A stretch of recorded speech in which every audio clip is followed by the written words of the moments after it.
seguimos con nuestra programación en La Portada TV. Gracias por estar siempre fiel a lo que son nuestras redes sociales.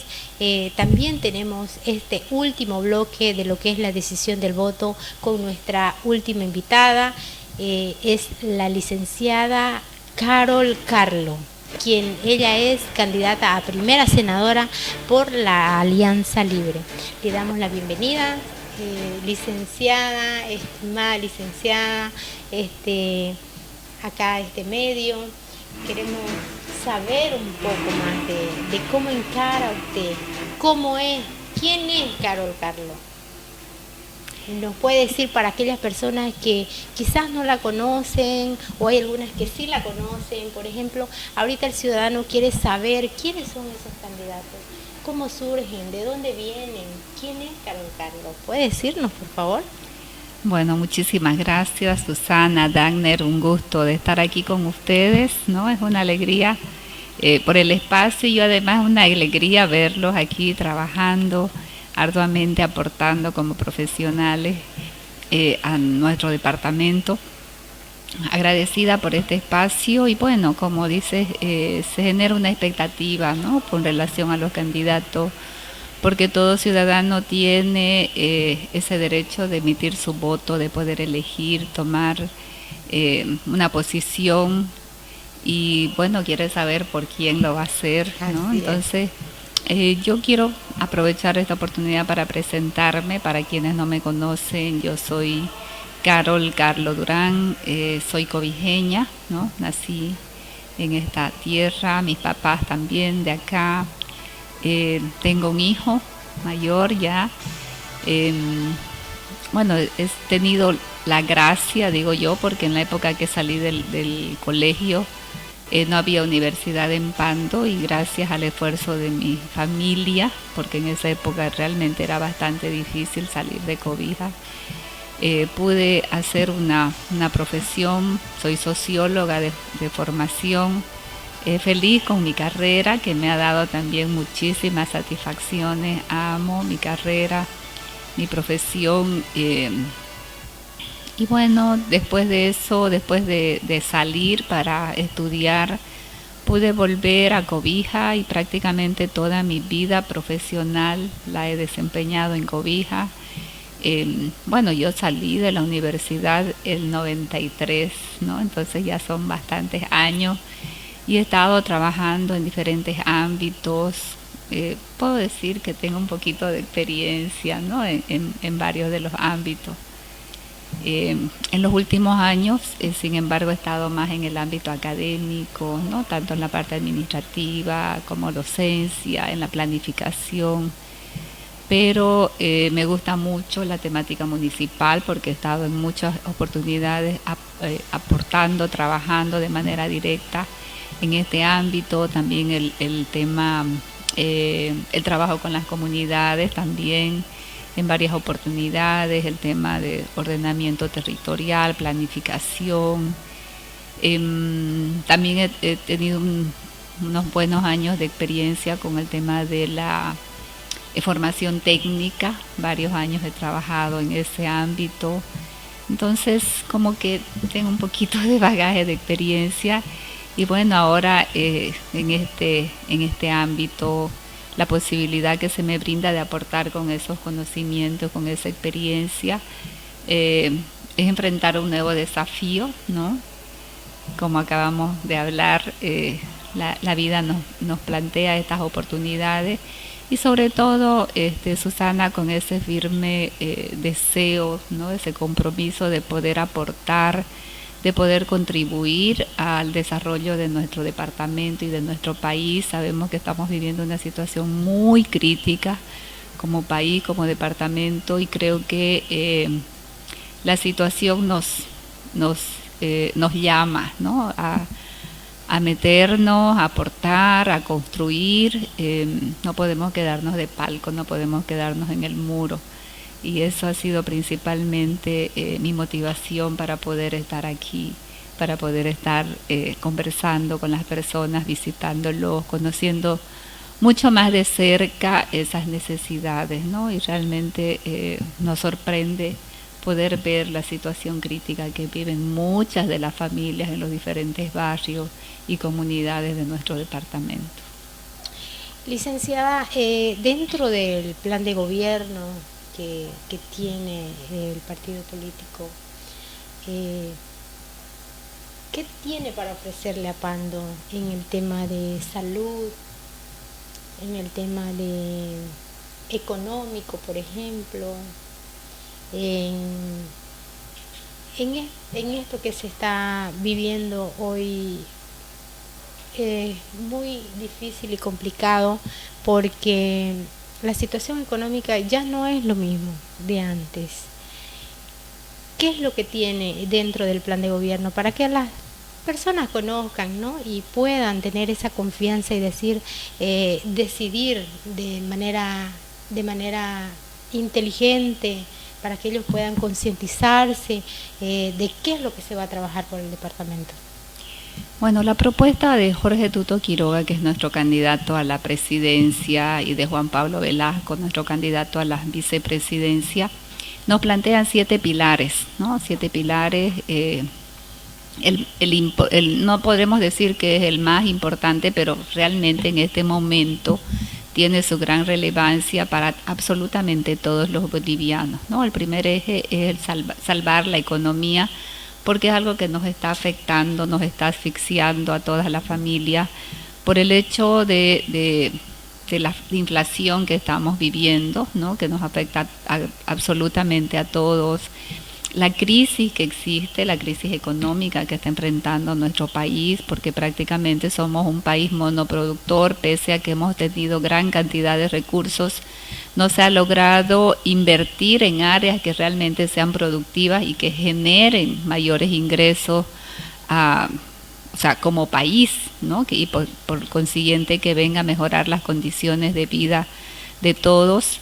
En su momento, obviamente, hemos vivido de la venta del gas, hemos vivido un auge, ¿no? Económico, un boom económico como país, desde el periodo del 2006 prácticamente hasta el 2014, pero lamentablemente no se sentaron las bases, ¿no? Pese a esos recursos que tuvimos como país, no se sentaron las bases para fortalecer, para dinamizar la actividad productiva y de esa manera seguir generando riqueza, ¿no? Y las consecuencias las vemos ahora, las estamos sintiendo ahora, pese a que en su momento se hablaba del crecimiento de la clase media, de que mucha parte, una gran parte, mejor dicho, de la población estaba saliendo de la clase baja y que estaba superando los umbrales de pobreza y todo lo demás, pero todo eso se viene abajo, ¿no? Se viene abajo y lo estamos sintiendo ahora en esta crisis. Entonces, lo que plantea Jorge Tuto Quiroga, por eso, es generar una estabilidad, ¿no? Y uno de los elementos fundamentales es tener dólares, porque eso es lo que nos está faltando y eso es lo que está generando esta inflación, ¿no?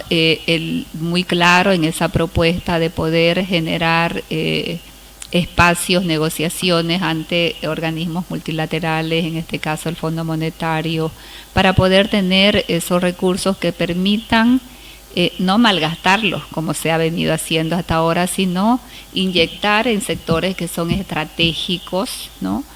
Para generar una actividad productiva, dinamizar esa actividad productiva, pero también para generar empleo, ¿no? Entonces son los dos elementos que se tiene que jugar en términos económicos, y eso tiene que ir aparejado también con medidas en términos de lograr la eficiencia, ¿no? de los aparatos del Estado, principalmente a nivel central. Eso implica la reducción, el achicamiento del Estado, que sí vemos que incide bastante en esa generación de la crisis por ese déficit fiscal, ¿no? Que nos genera, y en paralelo dinamizar estos sectores económicos para que pueda generarse empleo, ¿no? Entonces ese es el segundo pilar que se tiene planteado, que es el apoyo a la dinamización económica, la generación de empleo, el soporte para lo que es la iniciativa privada, pero también apoyo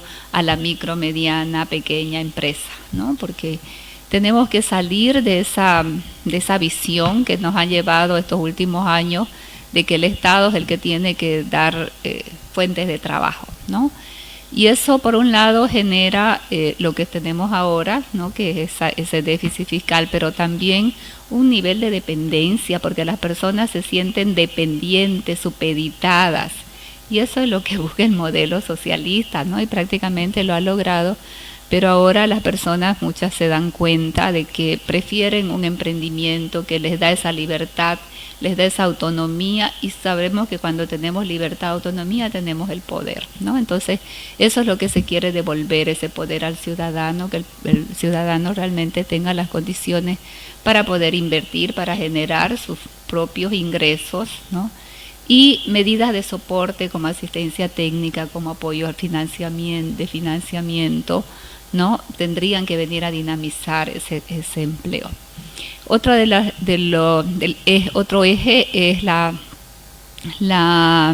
distribución de los recursos que se generan a partir de las empresas estatales, especialmente de las empresas que, ¿no?, son productivas y que generan ingresos. Entonces lo que se plantea es una distribución de esos recursos hacia la población que tenga la población mayor de 18 años, como una forma también de generar una capitalización, ¿no? Que a partir de eso las personas puedan acceder a financiamiento, precisamente también con el propósito de dinamizar la actividad económica. También se plantea todo lo que es la seguridad jurídica. Sabemos que es un aspecto fundamental. Mucha iniciativa privada se ha salido del país precisamente por falta de seguridad, ¿no? La seguridad jurídica que permita que estas empresas puedan producir, puedan invertir de manera segura, ¿no? Entonces hay que hacer todo ese proceso inverso de atracción de la inversión, no solamente de la inversión boliviana que se ha ido a otros países como Perú, por ejemplo, pero sino atraer también la inversión externa, ¿no? Porque eso es lo que va a dinamizar la generación de empleo, ¿no? Entonces, además todo lo que tiene que ver con las políticas de autonomías, ¿no? Porque precisamente lo que hemos estado viviendo en estos últimos años es un proceso inverso a lo que se generó en su momento con la Ley de Participación Popular, la descentralización, que se asignaron competencias a los gobiernos municipales, pero también se asignaron recursos, ¿no? En sus inicios, cuando se aprobó el IDH, por ejemplo, los gobiernos municipales tenían sus recursos y eso les permitía cubrir con esas responsabilidades, esas competencias que están establecidas. Pero en los últimos años se ha visto un proceso inverso, ¿no? De centralización, se ha ido centralizando los recursos porque eso tiene su impacto en términos políticos, ¿no? Esa dependencia, en muchos casos la dualidad de competencias, ¿no? Por ejemplo, lo que pasa en salud. Tenemos médicos que dependen del Ministerio de Salud, tenemos médicos que dependen de ciertos programas del Ministerio y tenemos médicos que tienen ítems a nivel departamental y también hay un soporte municipal. Entonces, cuando pensamos en la calidad de la atención de salud, ¿no? Nos ponemos a pensar quién es que realmente tiene la tuición sobre ellos, ¿no? Sí. ¿Quién es que va a exigir la calidad de la atención? ¿Quién es que va a exigir, ¿no? Que se cumplan las metas que están establecidas para este sector en términos de cobertura de atención? Entonces realmente ahí amerita hacer ajustes a esa normativa, establecer las dependencias a nivel departamental. La rectoría de alguna manera la tiene el Ministerio de Salud como ente rector, pero hay ciertas competencias que se tienen que desconcentrar, ¿no? Y en eso es bien clara la propuesta de Jorge Tute Quiroga de desconcentrar principalmente educación y salud, ¿no? A las instancias subnacionales, gobernaciones y gobiernos municipales, porque son estas instancias que están de manera directa con el ciudadano, con las demandas, ¿no? Y las necesidades que se tienen en estos ámbitos. El tema de seguridad también, ¿no? Tendría que pasar a una competencia entonces municipal o departamental sin esa competencia del nivel central, ¿no? Entonces eso obviamente te va a llevar a que sea mucho más eficiente y que realmente respondan a las necesidades que se plantean en estos niveles. En el ámbito de la educación, que también es parte de este eje, se plantea un cambio de la ley de educación, ¿no? Así como está, por ejemplo, Bolivia ocupa uno de los últimos lugares, sino el penúltimo lugar en términos de la calidad educativa a nivel de América Latina. Y nos ponemos a pensar por qué nuestros niños, nuestros jóvenes no pueden tener una educación de calidad, ¿no? Que les permita insertarse en mejores condiciones, por ejemplo, cuando ya les toca enfrentar la universidad, o que puedan tener acceso a una formación técnica que les permita, ¿no? Trabajar, que les permita cumplir con esas responsabilidades, ¿no? Que tienen, que van asumiendo ya en su juventud, ¿no? En su adultez. Entonces, la idea es incorporar esos ajustes a la ley de educación, pero con una perspectiva de calidad, ¿no? La educación tiene que tener esa visión de calidad, de pertinencia. Se habla bastante de la necesidad de regionalizar la educación, ¿no? ¿Cuáles son los contenidos para nuestra realidad, ¿no? Cómo nosotros podemos construir los itinerarios de acuerdo a nuestra realidad, los itinerarios de formación, cómo podemos quitar de esa casilla muchas veces que se tiene para muchos estudiantes que podrían ir avanzando niveles por ese nivel de preparación y poder ir avanzando, ¿no? Que todavía está encasillado. Entonces, hay muchos referentes con relación a la educación en otros países, ¿no? Que nosotros podríamos utilizar de esa manera, pero como decimos, con esa perspectiva de calidad. Nosotros aquí como departamento tenemos un punto muy, muy importante en relación a la educación superior. Por ejemplo, estamos viendo que se está ampliando la oferta, ¿no? De formación superior por la ubicación que tenemos. Entonces hay que pensar en cómo mejoramos cada vez más la calidad de nuestra educación, como de la formación técnica, tecnológica, superior. Cómo podemos fortalecer esa formación de los recursos humanos de manera que eso vaya a incidir de manera directa también en la capacidad de producción, ¿no? De nuestra región. Entonces tendría que estar vinculado.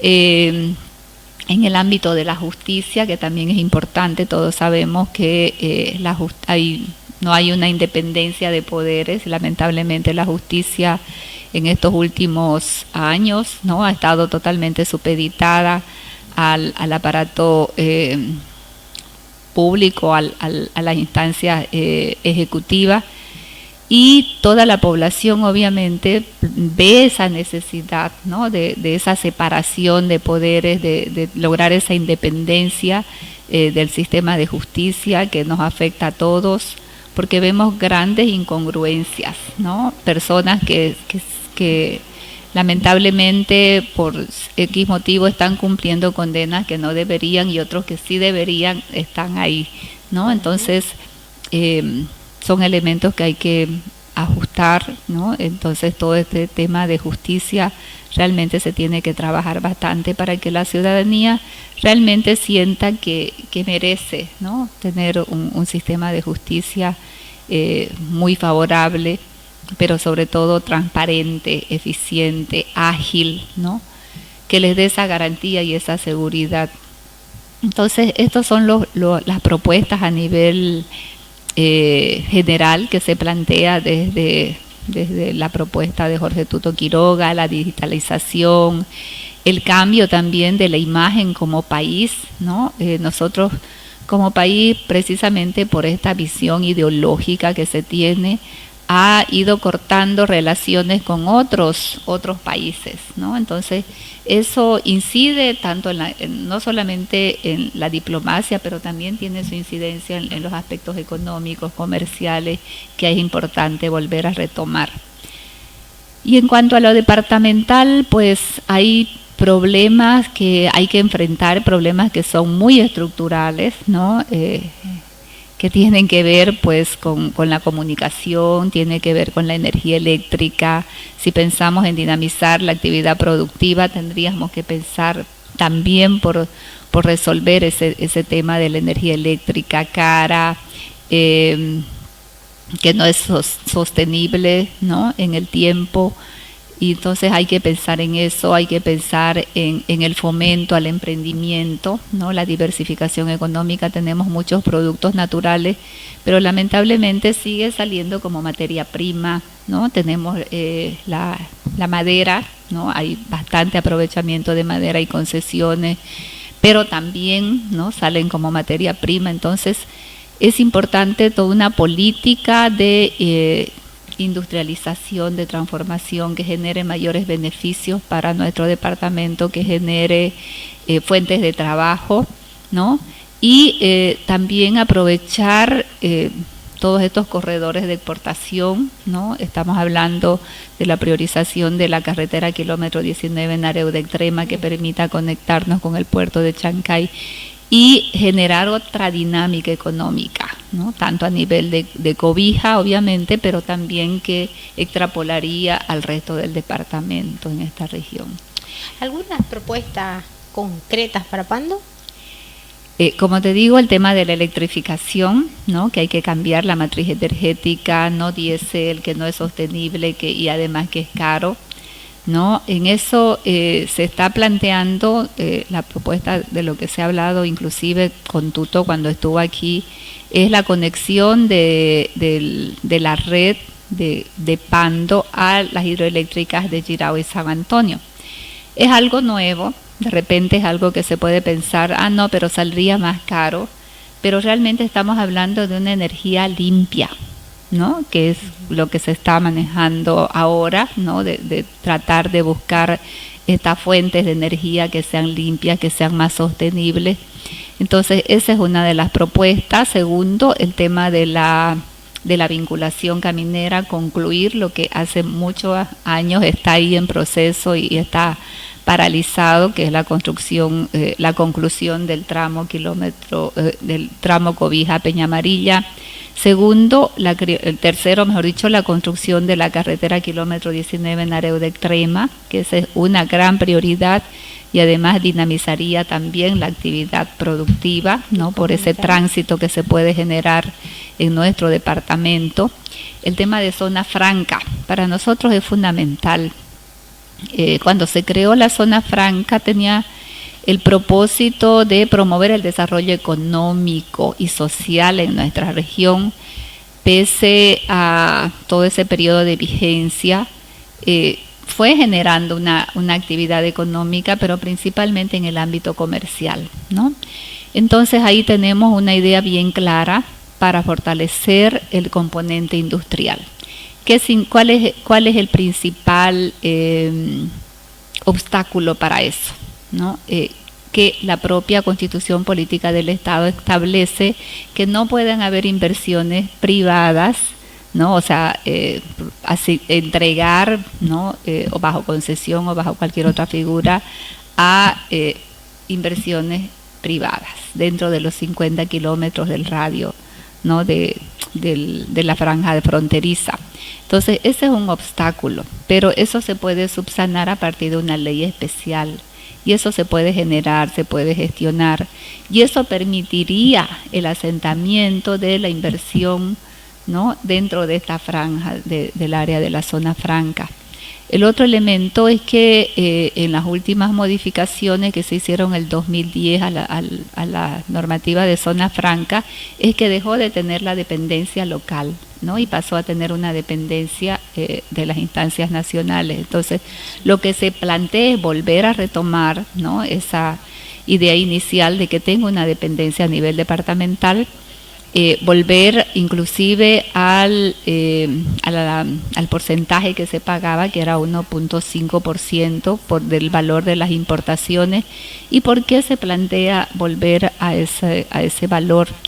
El 1% directamente para zona franca, y ese 0,5% que en su momento se aprobó y que fue destinado a la Universidad Amazónica de Pando y que sirvió para apoyar la implementación de nuevas carreras, nosotros planteamos que eso se constituya en un fondo de apoyo a la investigación y la innovación, que es un aspecto fundamental, y que eso contribuiría para que las instituciones de educación, la propia universidad, institutos técnicos, institutos superiores puedan postularse para generar lo que tanta falta nos hace como departamento, que es investigación en ciencia, en tecnología, en innovaciones, que además sirvan para estos diferentes sectores, ¿no? Castaña, madera, otro tipo de productos amazónicos que tenemos, ¿no? Entonces se necesita generar conocimiento, se necesita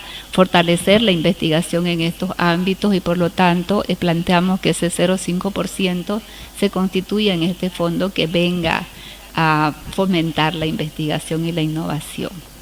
Bien, licenciada, muchas gracias por la puesta de las preguntas que le hemos hecho, y su respuesta también ha sido bastante clara para aquellas personas que necesitan conocer también sobre lo que se va a trabajar y el plan de gobierno del partido político de la cual usted representa.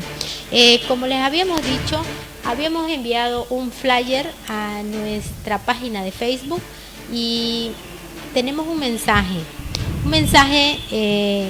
con una pregunta de Lidia Mon para la licenciada Carol Carlos. Aquí está. Dice, ¿cuál es su evaluación sobre la ley Avelino Cignani y el modelo educativo vigente? Ya, la ley Avelino Cignani, que se aprobó el 2010, ¿no? Precisamente plantea como principal propósito, podríamos decir, incorporar este modelo socioproductivo a nivel de la educación, ¿no? Entonces, pero que no es mala la idea, ¿no? Hacer que la educación tenga este componente más productivo, vincular, pero ¿cuál fue el problema? ¿Cuál es el problema y la evaluación que yo hago? Que lamentablemente la educación en estos últimos años ha sido más utilizada como un instrumento ideológico y no logró ese tránsito, ¿no?, que se pensaba de lograr esa articulación con el sector productivo, ¿no? Porque tiene que haber esa articulación. Lamentablemente no se dio eso. Y más bien yo veo que hay un retroceso, todos prácticamente hablamos, ¿no? La educación, la calidad de nuestra educación, nosotros los padres, los que somos profesores, yo por ejemplo soy profesora en la universidad y veo lamentablemente que cada vez es menor, ¿no?, la calidad de la formación. Obviamente los estudiantes, los jóvenes no tienen la culpa porque ellos son resultados, son productos, ¿no?, de un proceso de formación que está viniendo con muchas deficiencias, deficiencias básicas, deficiencias en competencias básicas, en lectura, en escritura, en comprensión. Entonces eso ya te da señales muy claras de la calidad de la educación. Entonces, por eso precisamente es que se plantea este cambio de la ley de educación, pero con una visión de calidad.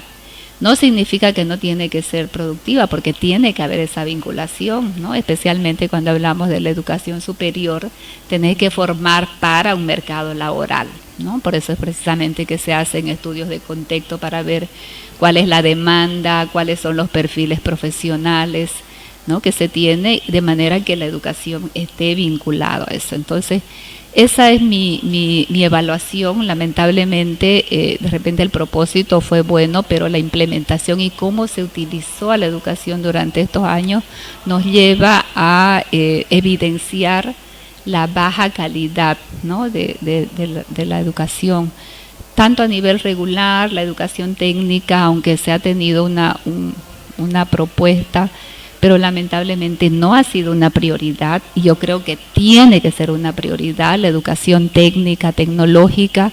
Lo vemos en el Brasil, ¿no? El Brasil, ¿por qué tiene la industria que tiene? Porque incide bastante, ha invertido, ha priorizado lo que es la educación técnica y tecnológica, porque es la que te permite dinamizar la producción, ¿no? Entonces nosotros como departamento y como país tenemos que apostar, porque vemos ahorita tantos profesionales que se esfuerzan, que están 5 años en la universidad, se esfuerzan, dedican tiempo, recursos, y lamentablemente nuestro mercado laboral está tan saturado que están ahí en otras actividades. Entonces hay que dinamizar el mercado laboral, y para eso tenés que modificar la producción, el sistema de producción, dinamizar los sectores, pero también formar de acuerdo a esa demanda, ¿no? Bien, licenciada, muchas gracias por la respuesta a aquel ciudadano que ya hizo su pregunta. Licenciada, para ir cerrando la entrevista, unos minutitos más, ya cerramos igual el programa, la decisión del voto. ¿Algunas palabras que usted quiera decirle al ciudadano, al soberano que hoy la escucha? Bueno, podemos seguir conversando mucho más, ¿no? Yo les quiero comentar que para mí, yo lo asumo esto con mucha responsabilidad, con mucho compromiso, y yo era una de las personas que decía, no me interesa tener poder, ¿no? Yo no tenía ese afán de figurar, de aparecer, y decía, no me interesa de tener poder, pero les cuento que ahora sí quiero. Ahora sí quiero tener poder, porque realmente necesitamos cambiar muchas cosas, y sobre todo en beneficio de las personas, de la población, porque realmente da mucha rabia inclusive, ¿no? Visitar, hablar, ver que las personas no tienen ninguna oportunidad, ¿no? Madres que tienen hijos y que no saben en qué van a trabajar, que no tienen una posibilidad, que tienen 2, 3 hijos, muchas mamás son solas, ¿no? Y esa es nuestra realidad. Adultos mayores que no pueden salir de sus casas, que no tienen dónde hacerse atender. O sea, realmente yo creo que eso te fortalece más en ese compromiso y en esa decisión de decir, bueno, estoy aquí, ¿no? Y estoy aquí porque quiero cambiar y porque quiero aportar, y bueno, que Dios nos dé, que me dé esa sabiduría, esa dirección, porque lo que realmente falta es ese compromiso. En nuestro país ha habido muchos recursos, lamentablemente no se ha priorizado el bienestar de la población, ¿no? Y eso es lo que ahora yo quiero contribuir, y lo digo muy humildemente, pero quiero contribuir a ello. Bien, licenciada, eso ha sido todo por hoy. Le agradecemos su tiempo, su espacio, también por haber asistido a nuestro programa La Decisión del Voto. Estaremos el día miércoles con esta entrevista. Cerramos lo que es La Decisión del Voto. Gracias, queridos amigos, por estar atentos a la página de La Portada TV. El día miércoles nos encontramos nuevamente en el horario específico que se está teniendo este programa. El día lunes, miércoles y viernes estaremos al aire desde las 8 de la noche. Entonces nos despedimos con un gran saludo. Hasta luego.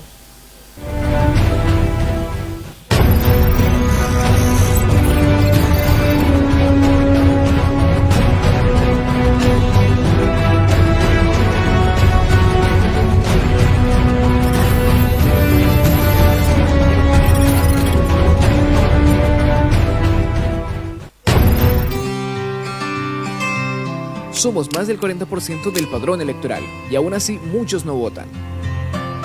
Y si te dijera que con tu voto puedes cambiar la realidad, votar es más que elegir, es alzar la voz por lo que te importa: educación, empleo, salud, justicia y futuro. Cuando no votas, otros deciden por vos. No regales tu poder. jóvenes de Bolivia, participar es transformar.